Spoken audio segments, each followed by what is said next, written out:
Մեծարգո պարոն վարչապետ, դուք հրապարակայնորեն հանդես եք եկել վեհարանը կուսակրոնության եւ ոչ միայն կուսակրոնության իհարկե ուխտը խախտողից ազատելու կոչով, բերելով իհարկե համոզիչ հիմնավորումներով դա ամրապնդելով, հաշվի առնելով որոշ եկեղեցականների կողմից տարիներով իրենց համար ապօրինի ինդուլգենցիա ստեղծելը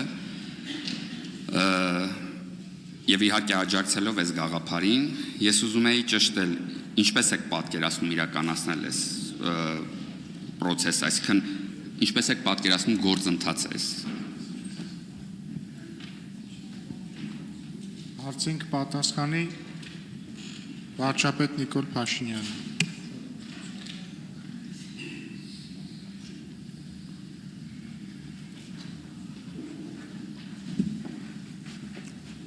Շնորհակալ եմ։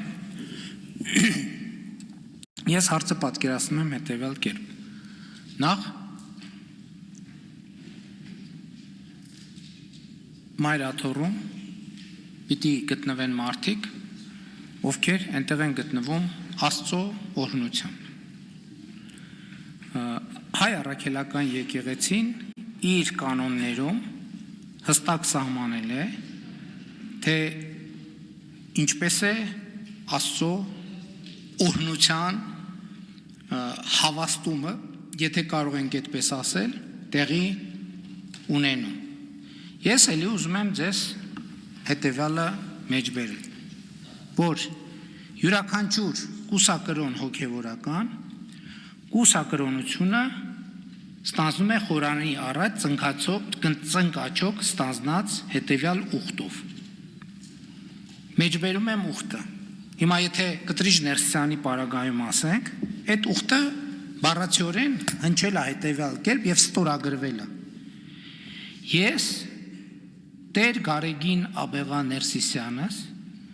օրհնությամբ Աստծո եւ կամոքն ազգիս հաստատ համոզմամբ հանձն եմ առնում ընդունելու կուսակրոն քահանայության կարգը։ Փրկչի իջման Սուրբ Սեղանի առաջ խոստանում եւ ուխտում եմ։ Խոսքը Մայրաթոր Սուրբ Էջմիածնի խորանի մասին է։ Առաջին սրբությամբ պահել կուսակրոն քահանայության ուխտս, հավատով ու նվիրումով ծառայել հայաստանյան առաքելական Սուրբ եկեղեցուն, Մայր Աթոր Սուրբ Էջմիածնի եւ հայ ժողովրդին։ Երկրորդ անաղարտորեն պահել ուղղափառ հայրերից մեծ ավանդված դավանությունը, պահել եւ ուսուցանել այն մեր եկեղեցու ավանդական հավատքի համաձայն։ Երրորդ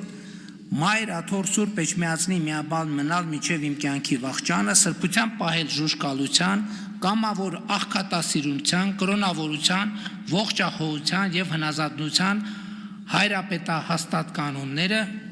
ուրանալ իմ անձը եւ մնալ Սուրբ հայրերի հաստատած կանոնների մեջ։ Ապրել առաքինի կյանքով ու պարգևշտ վարքով, անձնուրաց կատարել եկեղեցական պաշտամունքները, ամենայն հնազանդությամբ գործադրել միաբանական ուխտի կանոնները, տևապես հետամուտ լինել իմ հոգևոր կյանքի զարգացմանն ու նվիրվել գիտական, գրական եւ կրթական աշխատանքներին, որքան ներեն իմ կարողությունները։ 5. Լինել հնազանդ ամենայն հայոց հայրապետի հրամաններին, ինձ վստահված պաշտոնները եւ աշխատանքները կատարել սիրով եւ եռանդով։ Որպես երաշխավորություն իմ այս խոստումների ստորագրում եմ սույն ուխտագիրը։ Այսինքն հիմա ինչպես ակնհայտ է, Կտրիչ Ներսիսյանը իր իսկ Մայր Աթոր Սուրբ Էջմիածնի խորանի առաջ իր ստանձնած եւ ստորագրած ուխտը խախտել է։ Հասկանում եք, նա սա նշանակում է, որ վեհարանում նրա մնալու ամեն օրը խարխլում է հայ առաքելական եկեղեցու հիմքերը, ավանդները, կանոնները,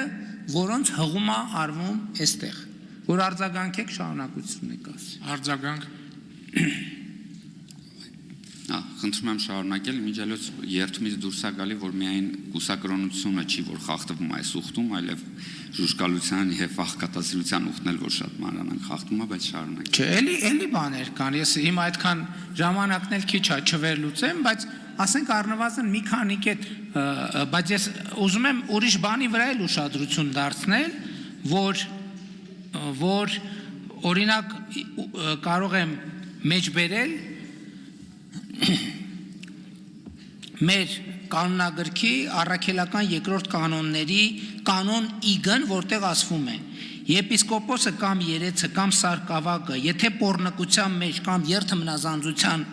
կամ գողության մեջ բռնեն, կարգալույծ լինեն։ Ասենք սա հստակ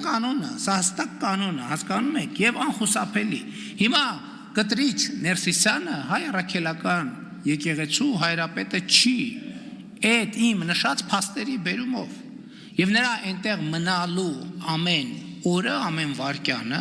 խարխլում է հայ առաքելական եկեղեցու հիմքերը, հեղինակությունը եւ այլն եւ այդպես շարունակ։ Ես պատկերացնում եմ հետեւյալ կերպ, որ մենք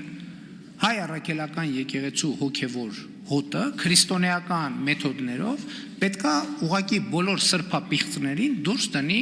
մայրաթորից, տենց եմ պատկերացնում, սիրով քրիստոնեաբար, բայց հետևողական։